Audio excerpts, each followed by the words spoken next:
My name is Rachel Hurd. I am the Assistant Director for the grassroots movement Decoding Dyslexia California.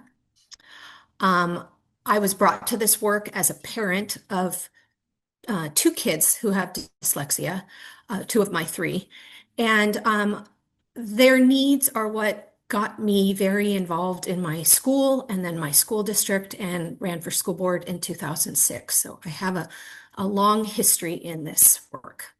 So just a really quick background on where the requirement came from. Prior to July 2023, California was only one of a few states that did not mandate screening for reading risk or dyslexia. After several legislative attempts, SB 691 finally got some legs and was incorporated into SB 114, which was the TK to 12 Education Omnibus trailer bill that was signed into law on July 10th, 2023. So the bill was moving along pretty positively, and then the governor included it in the trailer bill, and it became law, which is a very easy way to have it move forward. As a result of the bill, four things were going to happen. First, the State Board of Education developed evaluation criteria and appointed a panel of independent experts, and that happened in January 2024. That independent expert panel worked for almost a year, and they approved a list of four selected screening instruments. There was an RFP that went out. They, looked at all of stuff. They analyzed the data they each provided, and they came up with the four that they approved. And that happened in December of 2024. Then local education agencies, which is the fancy word for school districts, were required to formally adopt the screener their district was going to use by this past June. We're not really sure if they all knew they actually had to take formal action, but we're trying to track down who chose what. And then the LEAs or school districts will begin the annual screening of students in grades kindergarten, first and second.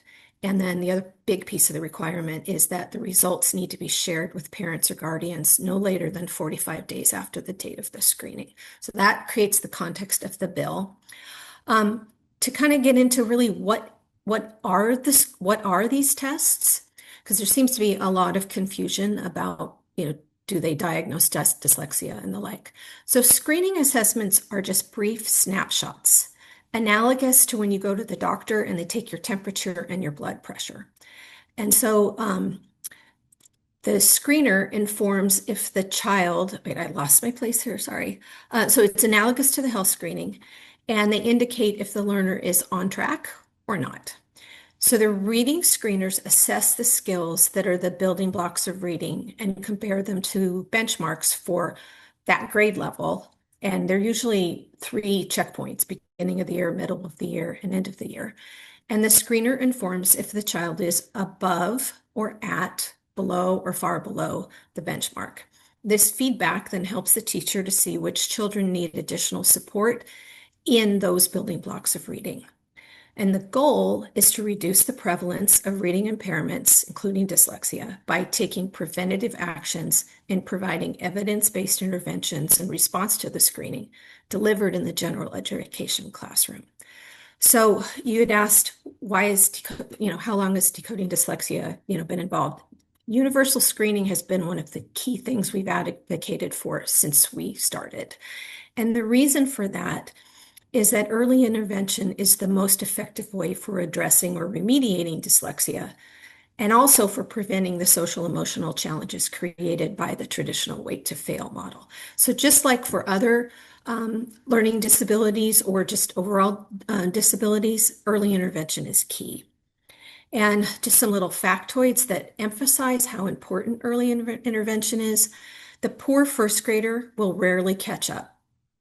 The time from birth to age 8 is the critical period for literacy development due to the rapid brain growth and its response to instruction, which, both of those together push the need to start early. And then this other point is just, I think, really important. 90% of children with reading difficulties will achieve grade level in reading if they receive the right help before the end of first grade.